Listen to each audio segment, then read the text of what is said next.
everyone, my name is Jeong from Busan National University. It is a great honor to share our work in the Young Scientist session today. Our study is about participatory action research for developing assessment modules in Korean medicine. So we conducted a research to develop assessment modules for acupuncture, tuna manual therapy, post-diagnosis, and constitutional diagnosis. PAR was applied to emphasize collaboration between participants and researchers. So students, medical education experts, and standardized patients took part in the actual implementation of the assessment modules. And the evaluation was conducted using three main tools. So based on the PAR framework, we conducted 4 phases: planning, action, observation, and reflection. So in the planning phase, we developed assessment modules based on the suggestions of relevant academic societies. And during the action phase, the developed modules were implemented as examinations for third-year Korean medicine students. And in the observation phase, we evaluated the modules using the Roomba checklist, necessity and feasibility scores, and open-ended feedback.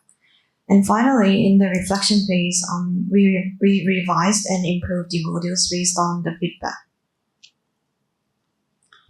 So this is how the planning and action phases were carried out. So this slide shows the examination rooms used for acupuncture and tuna manual therapy. And the next slide shows the examination rooms for post-diagnosis and constitutional diagnosis. So the evaluation results were reported both quantitatively and qualitatively. So first, we used the Roomba checklist, which stands for realistic, understandable, measurable, behavioral, and achievable. So all 4 modules scored above 4 in understandable, behavioral, and achievable domains. And acupuncture scored 4 or higher across all domains. However, the measurable domain showed the lowest scores in the other 3 modules. Next, we evaluated the necessity and feasibility of each assessment modules. So regarding the necessity, tuna manual therapy ranked the highest. And for feasibility, constitutional diagnosis received the highest score. Next, I will explain the feedback we received from participants. So medical education experts pointed out the need for a wider range of needle manipulations, pulse patterns, and constitutional questions. They also mentioned the lack of conditions to clearly observe hand movements and the need for better pre-exam instructions. And students raised concerns about whether professors could accurately evaluate performance, and standardized patients mainly focused on the authenticity and safety of the modules.